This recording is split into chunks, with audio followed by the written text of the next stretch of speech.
चतुर्थ सोपान किष्किंधा कांड।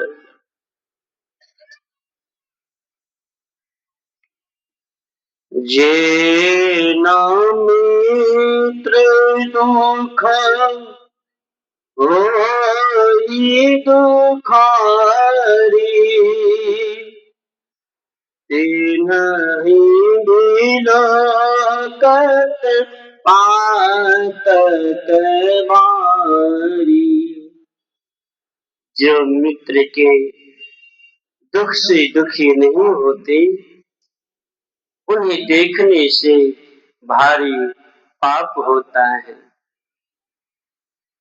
निजे दुख गिरी सम रज करी जाना, मित्र के दुख रजु मेरो समान।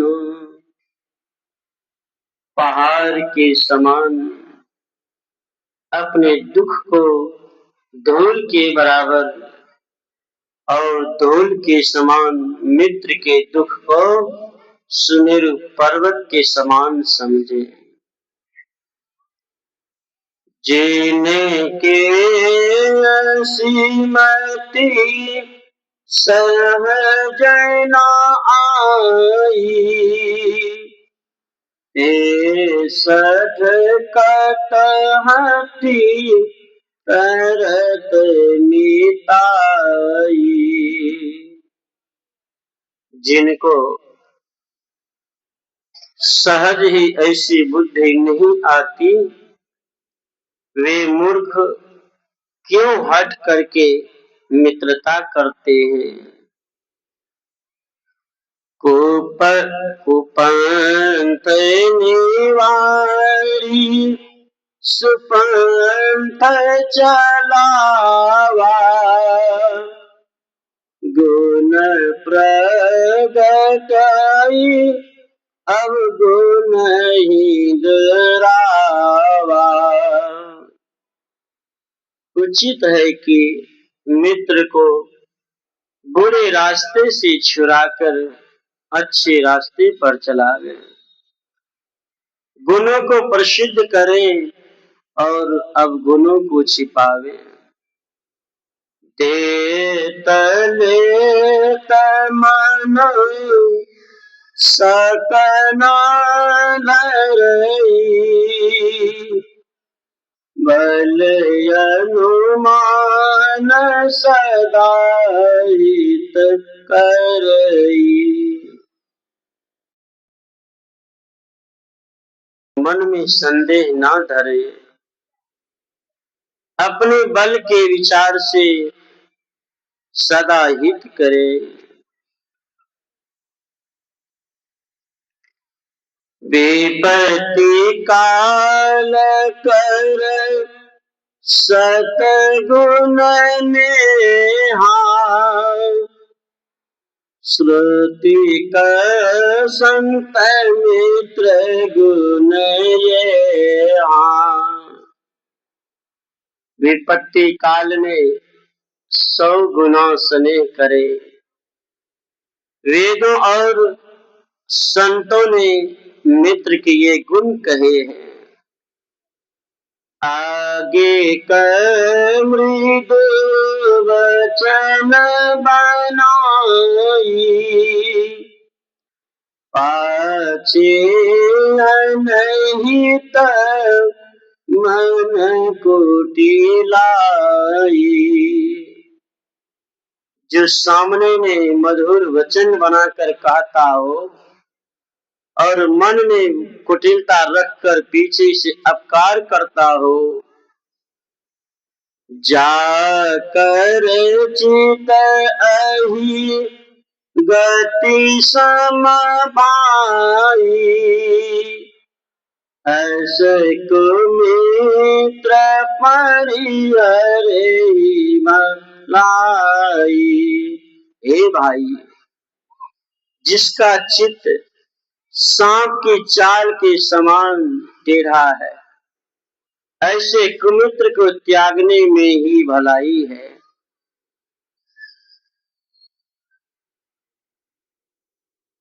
आरो आगे जेता है।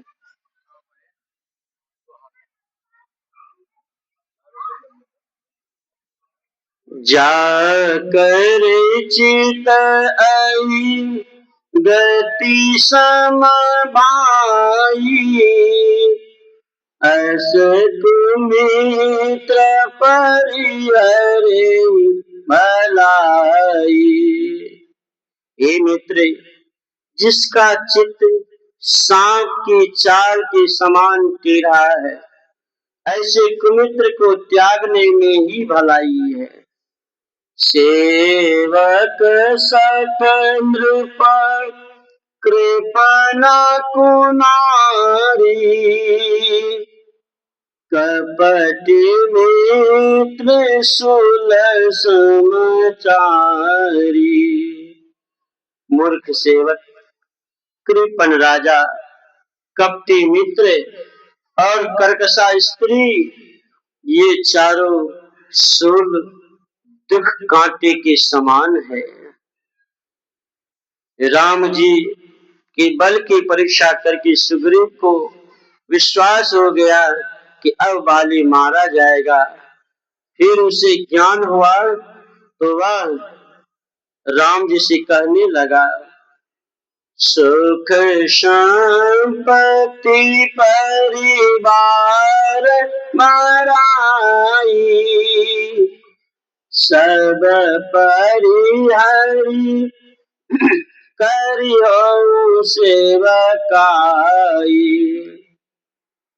सुख, संपत्ति, परिवार और बड़ाई सबको छोड़कर आपकी सेवा करूंगा। ये सब राम भगति के बाधक, कहु संत तब पद अवराधक। क्योंकि आपके चरणों की आराधना करने वाले संत कहते हैं कि ये सब राम की भक्ति में विघ्न करने वाले। शत्रु मित्र सुख दुख जग माही, माया कृत परमारथ नाही।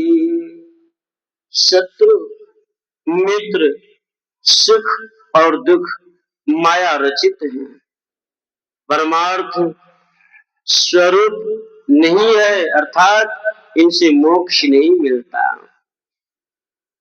सपने जेहि सन होई लड़ाई, जागे समझत मन सकुचाई। जिससे सपने में लड़ाई होती है, वह जब जगता है तो समझकर कि यह सपने की लड़ाई है।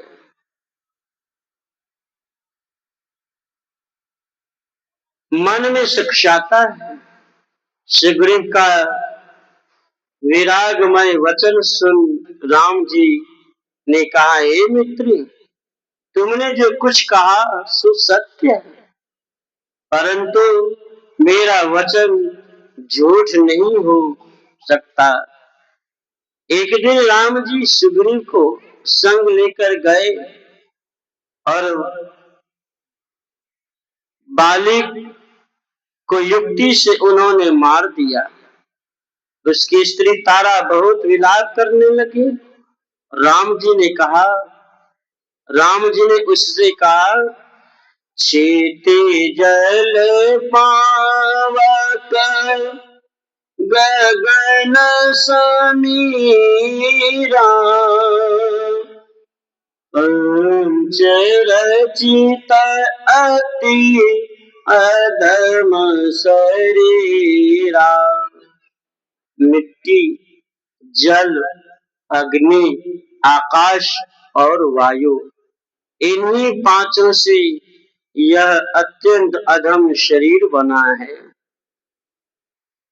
प्रगति सो तनु तब आगे सोवा, जीवन नित्य तुम के लगे रोवा। वह शरीर प्रकट ही तुम्हारे आगे सोया है, और जीव तो अविनाशी है, फिर तुम किस लिए रोती हो? तारा को इस तरह बोध देकर राम जी अपने वास स्थान पर चले गए। श्री सद्गुरु महाराज